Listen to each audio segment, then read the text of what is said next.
Hey guys, welcome to the channel.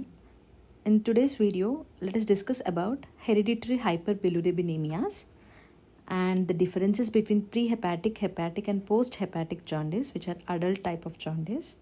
And the main concept of today's video is this heme metabolism. Firstly, I'll explain you about the heme metabolism, and then let us learn about the defects in this pathway and what are the diseases that it leads to. And then let us go and understand what are the differences between prehepatic, hepatic and post-hepatic jaundice. And I have got a question for you at the end of this session. Let's solve that question together. And if you are new to this channel, please let me introduce both of my channels to you. One is Telegram channel, which is @nutshell_Nairobi, and the YouTube channel, which is Nairobi's Nutshell for neetpg. Please do subscribe to the channel, guys. If you like this content, support me by liking, sharing and subscribing to the channel. And I hope all the videos that I am posting on a regular basis are helping you for your neetpg preparation. Now let's get started with the topic proper, which is heme metabolism, right? So heme metabolism, main things that you need to know, I have brought you in these images. So firstly, look at here, when the RBC breaks down in the macrophage, so this pseudopod-like structure is macrophage. So heme is produced, right? So now this heme breaks down and acted upon by two enzymes, and finally you get this unconjugated bilirubin, which is otherwise called as indirect bilirubin. So the two enzymes that act on this heme are written here. So look at here, heme is acted upon by heme oxygenase initially. That will give you biliverdin, and then this biliverdin is acted upon by biliverdin reductase. Then you'll get this unconjugated bilirubin. Okay, now what happens? This unconjugated bilirubin in the blood is attached to albumin. Then this becomes this bilirubin albumin complex. At the outset itself, I want to make sure that you do not confuse this bilirubin albumin complex to be the conjugated form of bilirubin. So many people have this wrong notion that whenever the unconjugated bilirubin attaches to albumin, this step is called as conjugation, they think. But no guys, this is not the conjugation step. Conjugation step occurs in the liver. So what happens is, when this unconjugated bilirubin enters from the bloodstream into the liver, there is this enzyme called as UDP, glucuronide transferase. This is the conjugation step for you, not the albumin binding one. The conjugation step is diglucuronides add on to the unconjugated bilirubin to make it the conjugated one, and the enzyme that is important here is UDP glucuronide transferase. Now this conjugated bilirubin enters into the bile and from there into the gut. What happens is, in the gut there are few bacteria which converts this conjugated bilirubin into urobilinogen, guys. So look at here, there is urobilinogen, and there are two important pathways in which this urobilinogen gets entered into. So firstly, 80% of it is excreted out in the feces in the form of stercobilin. So stercobilin is present in the stool. So stercobilin is for stool and it gives brown color to the feces.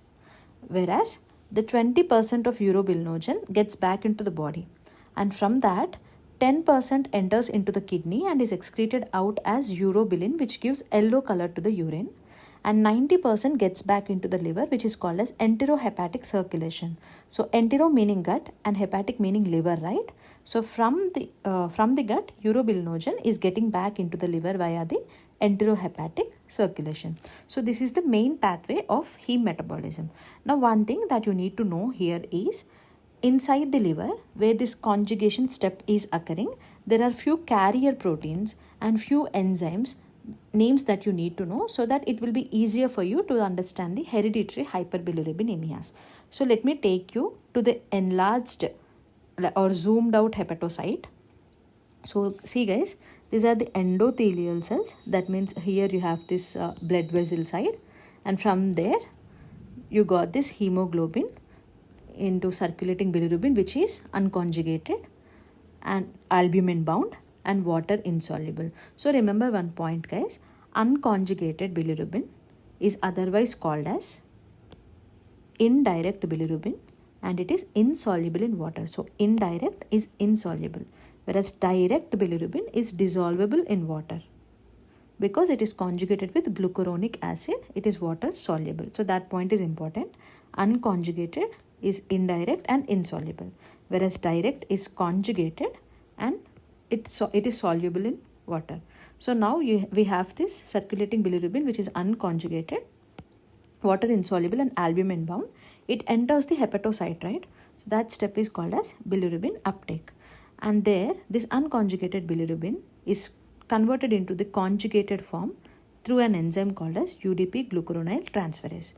So whenever you add these diglucuronide molecules to the unconjugated bilirubins, it becomes the conjugated one. And then this conjugated bilirubin now enters the bile flow, right? So this step in the magnified diagram, so look at here. Here they have simply told us this conjugated bilirubin enters the bile, right? So that step is given here with inclusion of this protein here, or the carrier protein here, which is called as MRP2 protein. So via the channel, this conjugated bilirubin enters the bile flow. And some of the conjugated bilirubin goes backside, like towards the endothelial side, through this protein called as MRP3. And again it gets back into the hepatocyte by OATP1. So you need to know all these channels. So let me tell you what are the digits indicated here. So first one here is Criggler syndrome, whereas the second number here is Gilbert syndrome. So these two are the syndromes that occur whenever there is a defect in this UDP glucuronyl transferase. So in Criggler syndrome, there is complete absence or like more majority absence of this UGT1A1 activity. Whereas in Gilbert syndrome, it is a mild disease which has this 10 to 35% activity of UGT1A1 enzyme, right? So this is the gene that codes for this UDP glucuronyl transferase, okay? So there is a defect in this enzyme in both the syndromes. So what happens? Look at here. Whenever there is a defect in this enzyme, unconjugated bilirubin levels increases in the body, right? So these two are termed as unconjugated hyperbilirubinemias. So I think now you understood the concept of why they are called as unconjugated, because the main enzyme which is responsible for conjugation is absent here. Now when you discuss about this MRP2 and OATP1, so here you have the digit 3 here. This disease is called as Dubinjohnson Syndrome, guys. Dubinjohnson Syndrome, which is the defect of this multi-drug resistant protein 2 carrier. So whenever there is a damage here or whenever there is a defect here, what happens is conjugated bilirubin cannot enter into the bile flow. So conjugated bilirubin increases. Similarly, whenever there is a defect in this OATP1, this is called as Rotor Syndrome. This conjugated bilirubin cannot enter back into the hepatocyte, so it increases in the blood flow. So that itself tells you that conjugated level of bilirubin is increased in two diseases. One is Dubinjohnson and the other is Rotor Syndrome. Now this heme metabolism is clearly explained. Let us go to the table and it will be a cakewalk for you now. So see, unconjugated bilirubin are two diseases, Criggler and Gilbert syndrome. Conjugated is D and R, doctor. So Dubinjohnson and Rotor syndrome. So Criggler type 1 and type 2, both diseases are there. One is for A, that is complete absence of UGT1A1 activity, whereas 2 is only decreased activity. That means it at least have this less than 10% activity of the normal enzyme. When you talk about Gilbert syndrome, it is also because of this UGT1A1. All the three diseases are UGT1A1 activity. But in Gilbert, you have 10 to 35% activity. In the type 2, you only have 10% activity of the normal. In Gilbert, you have at least 35% of the enzyme being active. So that's why clinical course is innocuous here, and it is generally mild in type 2 and fatal in type 1 because there is complete absence.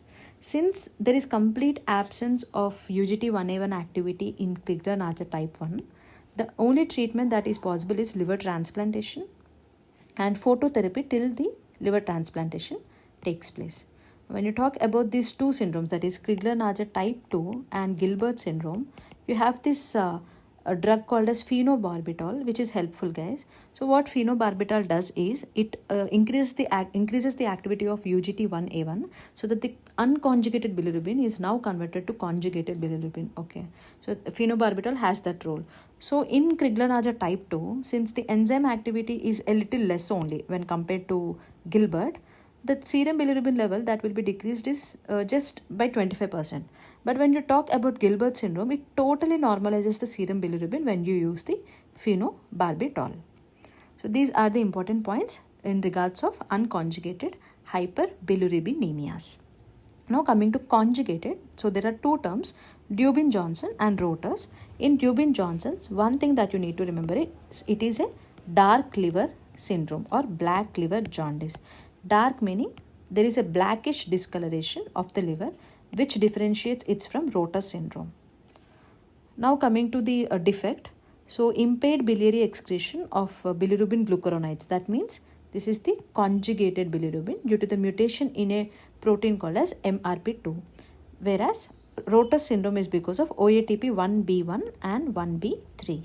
So look at here, OATP is for Rotors.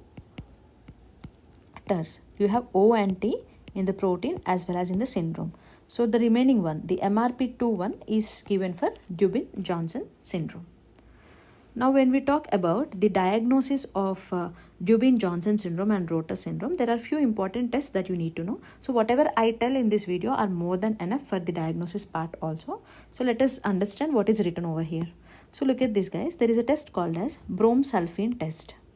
So BSP test or bromsulfalin test. So what you do is you give this bromsulfalin IV to the patient and measure the serum concentration of this bromsulfalin after 45 minutes and after 2 hours. So the main mechanism is usually this bromsulfalin is excreted by liver through a channel called as MRP2. So whenever you give a patient IV bromsulfalin, it gets excreted by liver through this channel called as MRP2. So whenever there is a defect in this MRP2 channel, what happens is the serum level of bromsulfalin will be high even after 2 hours. So that is the concept. Look at here. After 45 minutes, when you measure the bromsulfalin serum concentration, it will be increased. But after 2 hours, it will be decreased because it is excreted by liver in the normal condition or in a normal human. When you talk about the abnormality of the MRP2 channel, what happens is initially it will be increased because you are giving via IV, serum levels will be increased obviously. But after 2 hours also it is still increased because there is the defect in this MRP2 channel. So that concludes that it is Dubinjohnson syndrome, which is due to the defect of MRP2 channel. And the third test is oral cholecystography. So in oral cholecystography, there is non-visualization of the gallbladder and biliary tree seen in Dubinjohnson syndrome, right? Now coming to the same test of Rotor syndrome, the last one, BSP test will be normal because here MRP2 channel is normal. And when you see this oral cholecystography, gallbladder will be visualized in Rotor syndrome, whereas it will not be visualized in Dubinjohnson syndrome. And there is this urine coproporphyrin excretion, guys. In the normal urine, in a normal person, 75% of the coproporphyrin that we excrete is of isomer type 3.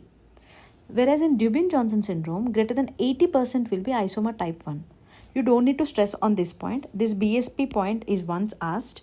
And this gallbladder visualization and non-visualization is the differential feature between Rotor syndrome and Dubinjohnson. You can even skip this urine coproporphyrin, but since it is written here, I'll read it out for you. But the total urine coproporphyrin level is normal. See, usually in the normal persons, the coproporphyrin isomer is type 3, but in this Dubinjohnson patient, it is type 1. But when you add this type 1 and type 3 in the Dubinjohnson person, it will be normal only. Type 1 is increased, type 3 is decreased, excretion. So total urine will be normal. But when you discuss about this Rotor syndrome, total urinary coproporphyrin will be increased, right? So these are the differences between Rotors, Dubinjohnson's in conjugated and Criggler-Najjar and Gilbert in unconjugated hyperbilirubinemias. So I have written few points here. Conjugated bilirubin is otherwise called as direct bilirubin. So it is dissolvable in water. Since it is dissolvable in water, it appears in urine because watery in nature, right? So since it is dissolvable in urine, it is appears in the urine and it is filtered by the kidney. Whereas unconjugated bilirubin is otherwise called as indirect. So it is insoluble in water. It is bound to albumin and cannot be filtered by the glomerular filtration membrane because it is bound to albumin. Proteins, negatively charged, repel, and they are huge structures, so they cannot be filtered through the minor pores. Now look at this unconjugated hyperbilirubinemias. So increased bilirubin production may be the cause, or impaired bilirubin uptake and conjugation. So increased production is like excess hemolysis, hemolytic anemia, and when there is accumulation of blood and that undergoes hemolysis like in hematoma. And impaired uptake is because of this channel defects, right? So that's why Criggler, najjar, Gilbert's. These two are unconjugated. And drugs like probenecid and rifampicin. But when you talk about conjugated bilirubinemias, it is either these two syndromes, doctor, that is Dubinjohnson and Rotor's, or there is biliary obstruction, like bile flow obstruction is there. So look at here in this diagram, if there is obstruction here in this bile flow, it is called as obstructive jaundice. So what happens, guys, whenever there is this bile flow obstruction, this conjugated bilirubin cannot be excreted out. So that is why it is categorized under conjugated hyperbilirubinemias. So look at here. In conjugated, you have this biliary obstruction, and cholestasis is also bile stasis, right? So all the terms that are related to bile stasis are under conjugated hyperbilirubinemias. Now you have understood this point, right? Conjugated is water soluble, so excreted in urine, whereas unconjugated is not water soluble, not excreted in urine. With these points, now let us understand this one more important table here, which is types of jaundice: prehepatic, hepatic, and post-hepatic. So look at here, guys. One second.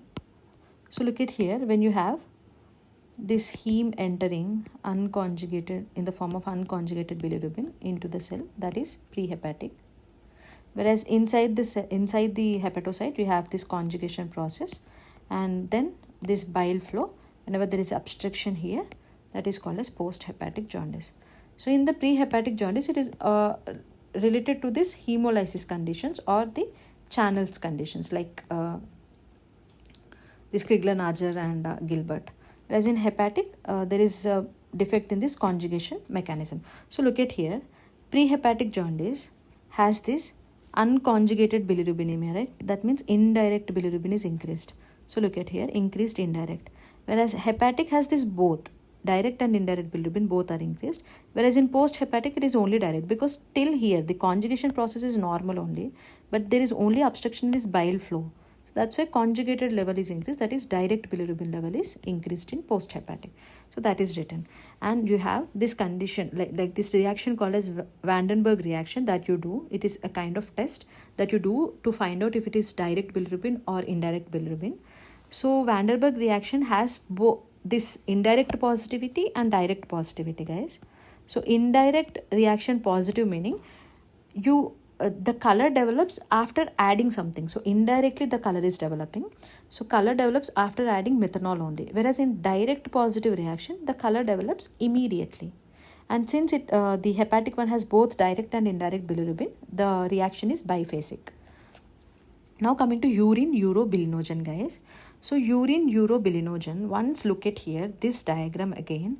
Urine urobilinogen comes in into the urine only when it comes from the liver into the gut, right?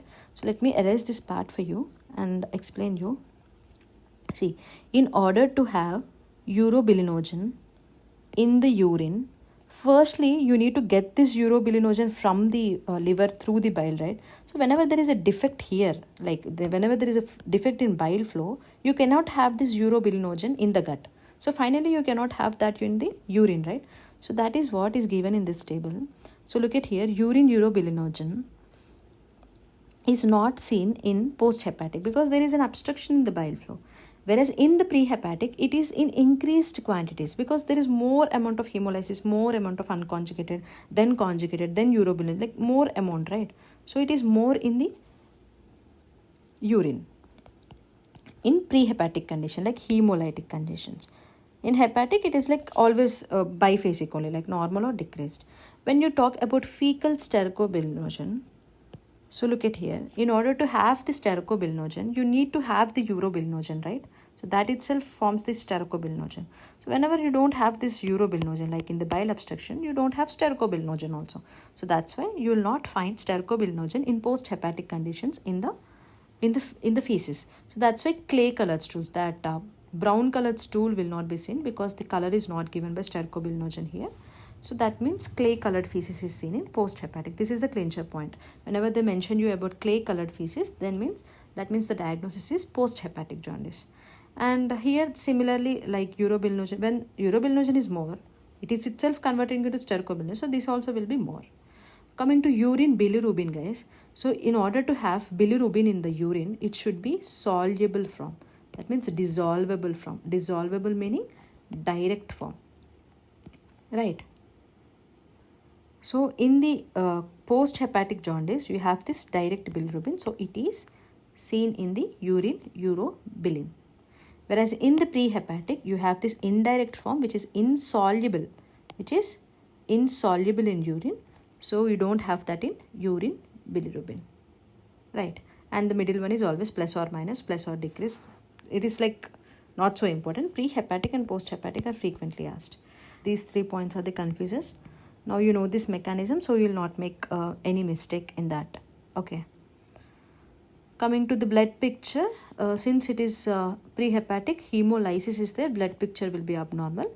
When you talk about hepatic, liver functions will be abnormal. Albumin globulin ratio will be decreased because albumin production is decreased, because liver is not functioning properly, and coagulation functions or factors are also not there, right, since the hepatic defect is there. So hemorrhagic tendency is seen in the patient. When it is about post-hepatic, all the liver functions will be exaggerated and the cholestatic enzymes like ALP, GGT will be increased. Alkaline phosphatase and gamma glutamyl transferase will be increased, and similarly hemorrhagic tendency will be seen in post-hepatic also. So that is the differences for you.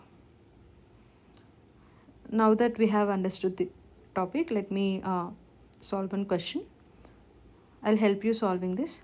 So which of the following false regarding jaundice, right? So first option, urine bilirubin is absent in hemolytic jaundice. So firstly, hemolytic jaundice is a prehepatic condition. In prehepatic condition, it is all about indirect or unconjugated bilirubin, because before entering the liver, unconjugated or indirect. So indirect is insoluble in water. That means insoluble in urine. So it cannot be seen in urine. That is what is given. Urine bilirubin is absent in prehepatic. That is true. Second option, urine urobilinogen is increased in obstructive jaundice. What happens in obstructive jaundice is there is a decrease in this bile flow.